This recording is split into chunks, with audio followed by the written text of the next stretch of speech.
다음으로 둔전제에 대해서 살펴보도록 하겠습니다. 지금 보시는 사료는 둔전제에 대한 사료입니다. 좀 길지만 간단히 음을 읽어보고 이어서 제가 번역하도록 하겠습니다. 시시, 세기한, 군식 부족, 우림감, 영천, 조직, 건치, 둔전, 태조, 이, 준위, 전농, 중랑장, 모 백성, 둔전어, 허하, 드곡, 백만곡, 군국, 열치, 전관, 수년, 중, 소재, 적곡, 창름, 개만, 관도지전, 태조사, 준, 전, 군기, 량운, 적수, 구초절, 양도, 내사, 천승위, 일부, 십도, 방행, 위, 복진, 이, 영, 위지, 적, 불감근, 궁국지요, 기여조지, 이, 성어준.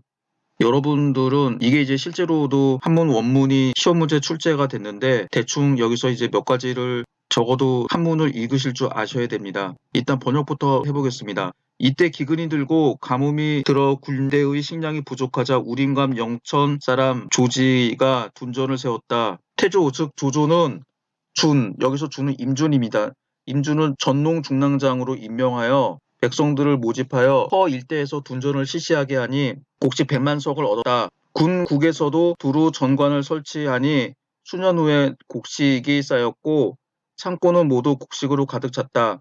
관도의 전투 당시 태조 즉 조조는 임준에게 무기와 식량의 운반을 맡겼다. 적이 여러 차례 티중을 약탈하고 식량 운반도로를 끊었다. 이때 1000대의 수레를 일부러 편제하여 열도로 사각형을 만들어 움직임 여러 겹의 대열로 그 둘레를 에워싸 호위하도록 하니 적들이 감히 접근하지 못하였다. 군국의 풍요로움은 조지가 시작해서 임준이 완성하였다. 삼국지 권심육 임준전입니다. 나중에도 이 문장이 또 시험에 나올 수 있겠는데 여기서 여러분들은 적어도 몇 개 키워드로 이 문장이 둔전제임을 아셔야 됩니다. 여기서 가장 중요한 힌트는 둔전이라는 단어, 전농 중랑장이라고 하는 단어, 그 다음에 전관. 크게 이 세 가지가 키워드라고 할 수가 있겠습니다. 그래서 반드시 기억을 해야 됩니다. 둔전, 전농 중랑장, 전관. 이 중에서 전관을 제외한다라고 하더라도 둔전과 전농중랑장이라고 하는 두 단어는 반드시 기억하셔야 됩니다. 둔전은 본래 군사들이 특히 변방에 있는 군사들이 자급자족하는 방식을 뜻합니다. 변방까지 군량을 수송하기 어렵자 군대 일부는 여전히 국경 방어에 힘쓰고 나머지 일부가 토지를 경작해서 식량을 자급자족하는 방법입니다. 그런데 여기서 보시는 둔전은 군사들이 하는 둔전이 아니라 백성들에게 경작을 하게 하는 둔전입니다. 그래서 이러한 둔전을 민둔이라고 부릅니다. 민둔과 구별하기 위해서 원래대로 군사들이 둔전에 종사하는 것을 군둔이라고 합니다. 그리고 명나라 때 북방 장성을 비롯한 변경 지역에 식량을 공급해야 되는데 처음에 국가가 이를 감당하지 못하자 상인들한테 이 임무를 맡기게 됩니다.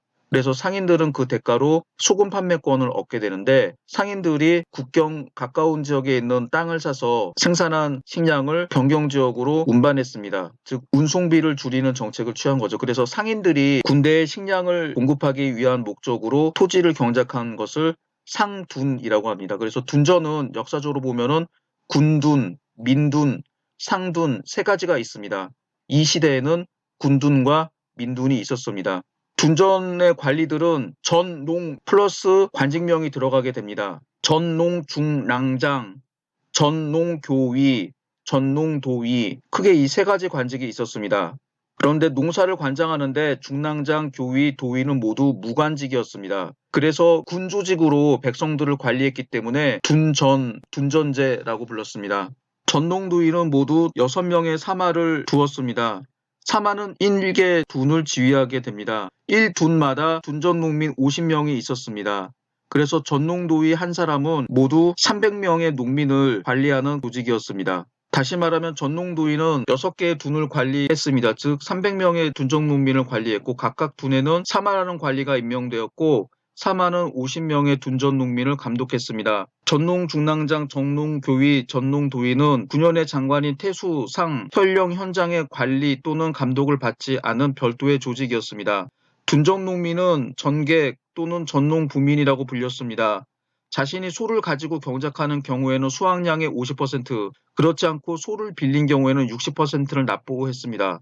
수확량의 50%와 60%를 납부했으니 고율의 소작이라고 할 수 있었는데, 사실 이는 당시에 대토지를 가지고 있는 지주로부터 땅을 경작하는 소작민들이 바로 내야 되는 소작료가 50%였다라고 합니다. 그래서 당시보다 아주 비싼 착취는 아니었다라고 하는 게 학자들의 평가입니다. 지금 보시고 있는 거는 조위 둔전제 지도입니다. 여기서 파란 색깔은 민둔, 즉 전농도위가 농민 300명을 지휘해서 만든 둔전입니다. 이 둔전을 보게 되면 주로 황하 유역에 있음을 알 수 있습니다. 그 다음에 여기서 약간 분홍색 빛깔을 띠는 것들이 모두 둔전입니다. 다 국경선 근처에 있다라고 하는 것을 알 수가 있습니다. 이게 원래 둔전이죠. 그래서 이런 둔전을 군둔이라고 합니다. 그건 당시 오나라의 침입을 막기 위해서 대규모 군대가 주둔하고 있었습니다. 그리고 이 변경 지역에는 응의 권위로 둔전을 실시하고 있어서 식량도 충분했습니다. 그래서 막강한 대군과 식량을 관리를 하고 있었기 때문에, 그리고 이때 사마시에 반대하는 인물들이 이 지역을 관리하는 직책에 임명되어서 이들은 사마시에 대항하였으나 모두 실패하게 되고 결국 위나라는 망하게 됩니다.